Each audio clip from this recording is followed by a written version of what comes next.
এই আয়না ঘরগুলো এখনো কেন সাজিয়ে রাখা হয়েছে, এটা কেন ভাঙছে না? আমার হাজবেন্ডের জন্য আমি পথ চেয়ে বসে আছি, অনেক যথেষ্ট বয়স সময় পেয়েছে, কিন্তু বাবা বলে কিন্তু ডাকতে পারেনি জন্মের পর থেকে।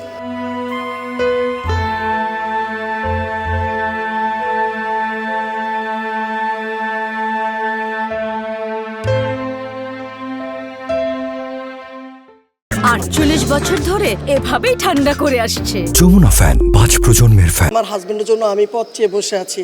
আমি মনে করি যে আগামী আরও 10 বছর পরও যদি বেঁচে থাকে, যদি ফিরে আসে, তাহলে আমি ওই দিনটার জন্য অপেক্ষা করব। তো এই বেদনা যতই ভয়াবহ আর কষ্টের হোক না কেন, কখনো মন থেকে এই অন্তর থেকে বুঝতে পারি না যে জিনিস আমার হাজবেন্ডের মিসিং, যে ও আমার আর আসবে না ফিরে, বা আমি আমার অন্তর থেকে কখনো বুঝতে পারি নাই। আমি সবসময় মনে করছি যে আমার পাশে আছে। আমি ঘুমিয়ে আমি 11টা বছর সারা বছরই ওকে আমি স্বপ্নে পাইছি, স্বপ্নে দেখছি। ওই স্বপ্ন দেখাতেই আমার মনে হয়েছে যে আমার স্বামী একদিন ফিরে আসবে। এই চাপের তো তুলনা করা যায় না। এই চাপ মৃত্যুর যন্ত্রণার চেয়ে ভয়াবহ চাপ। এই চাপের কষ্ট এটা স্বীকার করা যায়, এটা বলা যায় না। আমার পরিবারে আমার স্বামী সাজেদুল ইসলাম সুমন মিসিং, উনি সাবেক 38 নং বর্তমান 25 নং ওয়ার্ডের সাংবাদিক ছিলেন, সাধারণ দলের সম্পাদক ছিলেন। মানে উনি বিএনপির রাজনীতিতে। তো বসুন্ধরা আই ব্লক থেকে ওনার সাথে আরও সহপাঠী ছিল বাকি 5 জন, ওনার সহ 6 জন 3টা র্যাব-1 গাড়িতে তুলে নিয়ে যায়। মাথায় চোখে কালো কাপড় বেঁধে তুলে নিয়ে যায়। তো তখন থেকেই আমার স্বামী আজ এই 11 বছর পর্যন্ত মিসিং। আমরা তো অনেক ডিজিএফআই, ভাটারা থানা, অনেক জায়গায় এমন কোনো জায়গা নাই, প্রশাসন নাই যে আমরা দৌড়া নেই। আমরা তার জন্য কোনো রকমের চেষ্টা কমতি করি নেই, কিন্তু কোনো লাভ হয় নেই তাতে। কষ্টর, ওই যে বললাম, এই কষ্টের কোনো উপলব্ধি নাই, কষ্টের কথা বলা যায় না। এখানে একটা মানুষ, স্বামী তো স্বামী একটা স্ত্রীর জন্য, ওই স্বামীর জায়গা তো সেটা কেউ পূরণ করতে পারে না। এই কষ্ট যতদিন পর্যন্ত বেঁচে থাকবো, এই কষ্ট উপলব্ধি করে যাব। আমার মনে হয় ফিরে আসলে ওই কষ্টটা সহজে মুছবে না।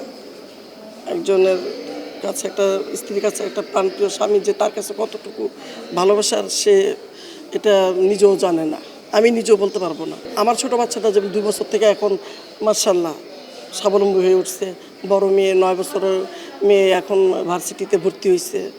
আপনার এই তো বাবার আদর যত্ন থেকে বঞ্চিত হয়ে এতটা বছর পাড়ি দিয়ে এই যে আপনার এই সময়টা পার করে দিছে। আসলে বাবার অভাব, বাবার জায়গা কেউ পূরণ করতে পারে না। চাচা বলেন, ফুপু বলেন, বাবা তো বাবাই। এমনি তো আমরা যৌথ পরিবারের সবাই ভালো আছি, তবে স্বামীর, স্ত্রীর জায়গা স্বামীর আর সন্তানের জায়গা বাবা, এটা তো আল্লাহ ছাড়া কেউ পূরণ করতে পারে না।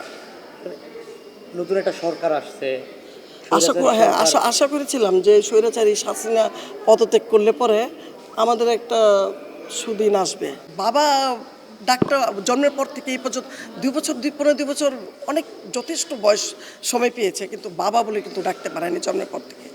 অথচ আমরা এই যে মায়ের ডাকে আজকে 12 বছর, এই যে পথে আমরা পথে এই যে সাংবাদিক মিডিয়া ভাইয়েরা, কত চ্যানেলের কত সময় কত কথা হয়েছে, কিন্তু এই কথাটা আমিও তুলে ধরতে পারি নাই যে সেই 15-2 বছরের বাচ্চা এই 12 বছর এই পর্যন্ত বাবার অপেক্ষা যা আছে, শুরু থেকে বাবাকে বাবা ডাকতে পারে নাই। এই আয়না ঘরগুলো এখনো কেন সাজিয়ে রাখা হয়েছে, এটা কেন ভাঙছে না? আর স্বাধীনভাবে রাহাজানি খুন করে তারা বুক ফুলিয়ে হাঁটতেছে। খুনি পালিয়েছে, আর বাহিনীগুলো তো ভিতরে রয়ে গেছে। তো ওরাই আমাদের পথের কাটা বাধা। আমরা তো ওই রাস্তাটা ক্লিয়ার হয়ে আসতে পারিনি। এখন আমরা আশা করতেছি যেটা আমাদের এই যে উপদেষ্টা আইন বিচারপতি আসিফ নজরুল স্যার আছেন, তার সাহায্য কামনা করি, ডক্টর ইউনূসের সাহায্য কামনা করি, আর সবচেয়ে বড় সাহায্য কামনা করি অনেক রক্ত ত্যাগের বিনিময়ে শিশু থেকে স্বাবলম্বী ভার্সিটির ভাইয়েরা যারা এই রক্ত দিয়ে আমাদের দেশ স্বাধীন করছে, তাদের প্রতি অনেক আস্থা রাখি যে তারা আমাদেরকে একটা কুল তৈরি করে দিবে, দেখিয়ে দিবে পথ। এলো মুক্ত চিন্তার স্বাধীন দৈনিক খবরের কাগজ। এখন খবর হবে নিখাত, নির্ভীক, নিরপেক্ষ।